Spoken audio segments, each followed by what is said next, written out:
ಎಲ್ಲ ಗೈಸ್, ನಾವು ನಿಮ್ಮ ವಿನಯ್ ಕುಮಾರ್ ಅಗ್ರಿಕಲ್ಚರ್ ಕನ್ನಡ ಯೂಟ್ಯೂಬರ್. ಇವತ್ತು ಏನಪ್ಪ ನೋಡ್ತಾ ಇರೋದು ಅಂದರೆ ತೋರಿಸ್ತಾ ಇದ್ದೀನಿ. ಇವತ್ತು ಈ ಅಡಿಕೆ ಗಿಡಗಳನ್ನ ಸುಮಾರು ಇದಾಗಲೇ ಒಂದು 40 ವರ್ಷದ ತೋಟ ಇದು. 60 ವರ್ಷದ ತೋಟಕ್ಕೆ ಒಕ್ಕಲದಾಯಿಗೆ ಸಸಿ ಇಟ್ಟವ್ರೆ. ಅಂದರೆ ಇದ್ರ ದಯಾಪಯ ಏನೂ ಮಾಡಿಲ್ಲ, ಸುಮ್ಮನೆ ಅವ್ರ ಮನಸ್ಸಿಗೆ ಎಲ್ಲಿ ಬರುತ್ತೋ ಅಲ್ಲಿಗೆ ಇಟ್ಕೊಂಡು ಹೋಗಿರೋದು ಗಿಡ. ಗೇಮೆ ಪೈಮೆ ಏನು ಮಾಡೋಕ್ಕಾಗಲ್ಲ ಇದ್ರೊಳಗೆ.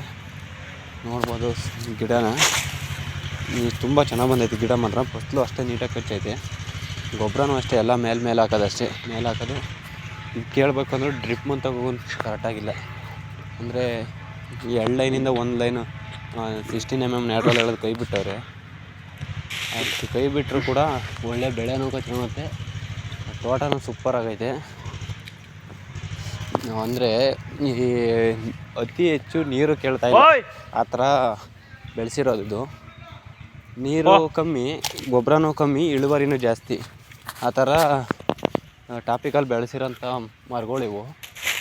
ಒಳ್ಳೆ ಚೆನ್ನಾಗಿ ಇಳುವರಿನೂ ಬರ್ತೈತೆ, ಒಳ್ಳೆ ಫಸಲು ಬರ್ತೈತೆ. ಸುಮಾರು ಇದರೊಳಗೆ ದೊಡ್ಡ ಗಿಡಗಳು ಒಂದು 2,000 ಐತೆ. ಹೊಸ್ದಾಗಿ ಇಟ್ಟಿರೋದು ಅದು ಒಂದು 2,000 ಐತೆ. ತುಂಬ ಚೆನ್ನಾಗಿ ಬಂದೈತೆ ಮಾತ್ರ ಹೆಂಗೆ ಬಂದೈತೆ ಅಂದರೆ ವೀಡಿಯೋದಲ್ಲಿ ಅಷ್ಟು ನೀಟಾಗಿ ಕಾಣಿಸ್ತಾ ಇಲ್ಲ. ಇಲ್ಲಿ ಬರಬೇಕು, ನೋಡಬೇಕು. ದಯ ಅನ್ನೋದೇ ಇಲ್ಲ ಇದ್ರೊಳಗೆ. ಎಲ್ಲಿ ಬೇಕಲ್ಲಿ ಇಟ್ಟಿರೋದು ಅಷ್ಟೇ. ನೋಡಿ ಯಾವ ಥರ ಇಟ್ಟವ್ರೆ ಅಂತ.